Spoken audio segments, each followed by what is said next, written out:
ठाकरेंचा आणखीन एक आमदार शिंदेंच्या गळाला लागलाय का अशी चर्चा सुरू आहे। एकनाथ शिंदे आणि ठाकरेंच्या आमदारांमध्ये गुप्त बैठक झाली आहे।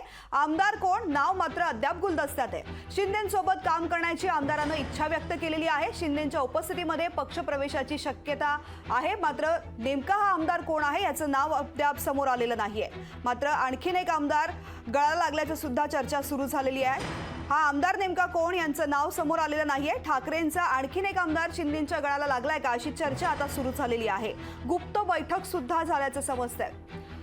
संजय शिरसाट थेट आपल्या सोबत जोडले गेलेले आहेत शिवसेनेचे। संजयजी, आणखीन एक आमदार शिंदेंच्या गळाला लागल्याची चर्चा, आमदाराचं नाव मात्र समजू शकलेलं नाहीये। मात्र हे आमदार फोडाफोडीचं राजकारण अद्यापही सुरू आहे राज्यसभेच्या निवडणुकीच्या पूर्वी।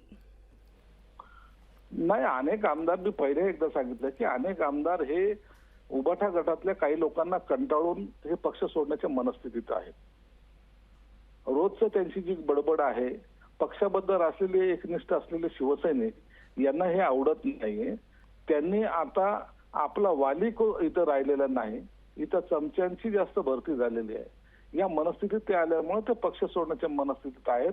आणि एकच आमदार नाही तर अनेक जण आमदार असतील, काही पदाधिकारी असतील, हे लवकरच शिवसेनेत प्रवेश करणार आहेत। सर, एकनाथ शिंदे आणि ठाकरेंच्या या आमदारामध्ये गुप्त बैठक झाली आहे का? काही चर्चा झाली? कारण याची चर्चा आता सुरू झालेली आहे। गुप्त बैठक गुप्त असतात, ते सांगता येत नसतात।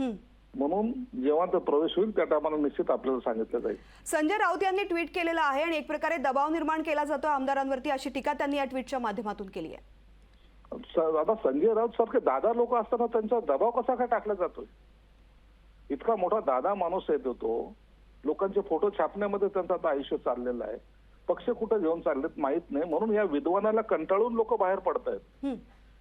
आणि या विद्वानाच्या त्रासाला कंटाळून अनेक विद्वान आहेत आता ते यांना पक्ष शिकवायला लागले, ज्यांनी अनेक वर्ष शिवसेनेसाठी घालवली, त्यांना आता हे पक्षाची शिस्त शिकवायला लागलेत, हे पक्ष शिकवायला लागलेत। म्हणून कंटाळून हे लोक आता शिवसेना प्रमुखाचा विचार घेऊन जाणारे एकनाथ शिंदेच्या बरोबर जायचं असं मनोमन ठरून बाहेर पडतात। संजय शिरसाटजी, आपला मुद्दा लक्षात आला। खूप खूप धन्यवाद लोकशाही मराठीला प्रतिक्रिया दिल्याबद्दल। लोकशाही मराठी ऐका, पहा, जागरूक रहा।